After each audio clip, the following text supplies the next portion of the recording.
everybody. This is Yvette Natalie Brown with the Powerscope, the CEO and founder. We're keeping Black girls lit and enlightened, and even during these crazy times, we still have special treats for you. We have the wonderful Camille Winbush with us today. How you doing today? I'm well, thank you. Great. So, how are you feeling? Well, first, let's separate this. How are you feeling, period, right now? Um, Overall, I have been feeling very calm, and Mm-hmm. I don't want to say weirdly, but I'm settled. I'm okay. Good. Um, More recently, I have been feeling a little bit anxious to start getting things going again. I feel like Right. stay home is finally starting to hit me. Right, right. So during this quarantine, what have you been doing to keep yourself busy? Okay, so this might be funny, but do you remember that old computer game, The Sims?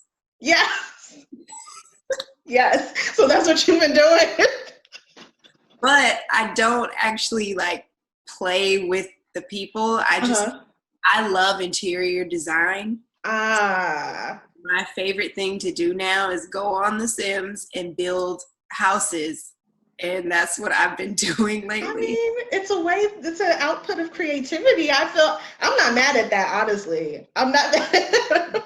So by this time, I mean, it's been over a month and you've been doing this. So you're probably like a master designer at this point when it comes to building houses. I have about a dozen of my dream homes built. When I can get out of the house, I'm ready to build a new one. That's right. I love it. I love it. I love it. Yeah, I mean, I know how right before the quarantine hit, we were supposed to actually have a physical interview. We were supposed to, meet up and do an in-person interview. So it kind of was like I think everybody was kind of feeling like the whole team was feeling like we are just bummed out because we had so many things planned, traveling, we just were trying to get things moving. And for that to happen, it was like, how are we going to keep going? So I understand that. I think we all understand. I think at this point, everybody's at that moment where it's like, okay, we're over feeling calm, we're over like acquiring new skills. When can we leave our houses? So Right. definitely understandable. Definitely understandable. So give us a little bit of background. Most of us know you as Nessa from the Bernie Mac show, but did you realize how iconic that role was? Did you realize that you were working with a living legend at the time? Rest in peace. How did you feel when you had that role? At the time, I didn't realize the impact that the show and the character Vanessa would have.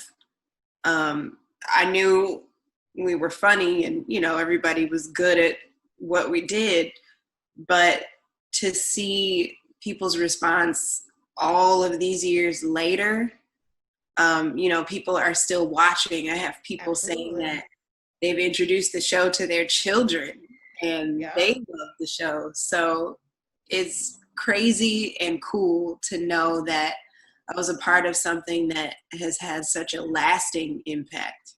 Definitely, definitely. Because I'm telling you, like, it still plays on Bounce every day. Like, we watch it religiously every day. So it's like, it almost feels as if he's still here. You know what I mean? Like, we kind of have to, like, we forget that he passed away. And it's just like everything is so current with that show. That show doesn't ever feel dated to us. So I think that it just is a cultural, iconic show for us to see like a Black family, kind of like going through the ins and outs in a funny way. Right. But yeah, amazing, amazing. So even before that show, you were still a working child actress. You were featured in NYPD Blue, hanging with Mr. Cooper, Seventh Heaven, and you basically like you were a child star. So you gracefully transitioned from a child star to a young adult with really no problems. Like we've seen some rough transitions of child stars. How were you able to stay grounded and be focused and stay out of tabloids and everything like that? I would attribute my groundedness to my family and even my friends. My parents made sure that I never got caught up in the Hollywood lifestyle. I still had homework, I still had chores. I was doing gymnastics at the time when I was filming the show. So I was in practice 4 days a week. I would leave and go to the gym for 4 hours. So they made sure that I had a balanced life. And then I have been blessed with friends who see me as me and not this figure. Right. They could care less what I'm doing. They do care about who I've met, but it's still like, oh, that's just Cam, Right. So I think that has helped me stay humble and stay grounded. And also, that's just never been in my nature to be a wild and out there kind of person. I'm very laid back, and I'm the person that goes to the club and sits on the couch and likes to watch everybody else. Same. So we know what we're doing after quarantine, where we want to come out of quarantine just to go to the club and sit and watch because we want that choice, Okay, cool. So another thing that I want to know is, you being this actress, this phenomenal actress, do you feel and consider that you're walking in your purpose? And if you do, how did you realize it was your purpose and not just a lucrative hobby? I'm honestly still trying to figure out what my personal purpose is. Mm-hmm.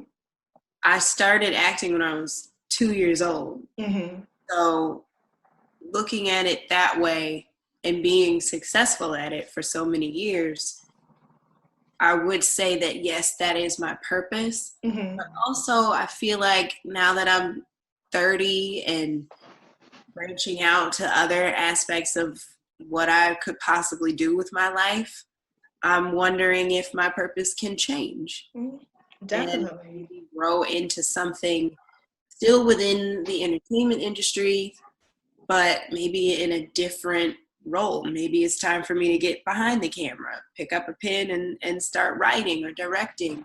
Or maybe it's completely out of that industry. Like I said, I do love interior design, and before all of this happened, I was going to school for that. So I will say, yes, that is a part of my purpose, but I don't know if it is my only purpose. Good answer. Very good answer. Yeah, because definitely purposes can change. And I think that's always a question that we ask people, because you can confuse making money and being successful at something for what you're supposed to be doing for the rest of your life. And I think that is a question that everybody asks themselves at one point. Like, I'm successful, I might be making the money I want, but is this really like linked to my passion and purpose of what I'm leaving when I leave this earth? So it's always just a question that we ask to see if, like, if it has some kind of pattern to people that are successful in what they do, if they directly link that to their purpose. You know what I mean? But yeah, purposes, I feel like they evolve. I think that like, you have so many talents. Like, I know that you sing as well. And so it's like, I wonder where that's going to take you. Like, this is not the end. We're right here. Like, there's so much more to your journey that we haven't seen yet. So that's awesome. I love the way you put it, as just because you're successful and good at something, that might not be your purpose. Right. I love acting. There are parts of it that I don't love, and that kind of make me want to see what else is out there. But yeah, it's an interesting concept, especially as you get older, trying to figure out what is your purpose and find the balance of success and happy and all of that. Yeah, like, what am I gonna leave? Am I doing enough? Like, yeah. I feel like once you hit a certain age, like once I hit 30, that's really what my life was about. Like, am I doing enough that I'm leaving some type of legacy? Am I going to, be able to pass something down that's meaningful? Just not just money, not just the fact that I was successful. And I think those are questions that we all sit with. So, Mm-hmm. yeah, it's interesting. Another question that I have is about colorism. With our community, that's a really big thing. So you were one of the few dark-skinned actresses at the time that was really getting shine. Did you experience colorism personally, and how did you handle it in the entertainment business? At the time when I was younger and doing the Bernie Mac show, oddly enough, it was during the audition process, it dwindled down to me and another girl who was light skinned. Mm-hmm. And obviously I ended up getting the role, but colorism is always going to be an issue.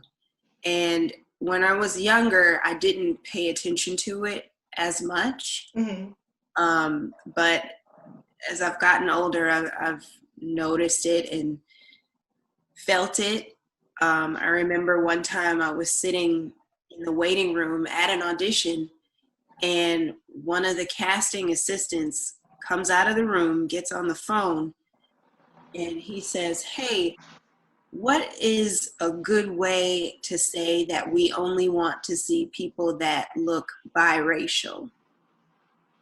And it was for the role that I was about to go in and audition for. Mm-hmm. So hearing that made me feel some type of way. It made me feel like, oh, well, if that's what they want, then why am I even here? I don't want to waste my time or theirs. And also, why is it only limited to, people that look biracial?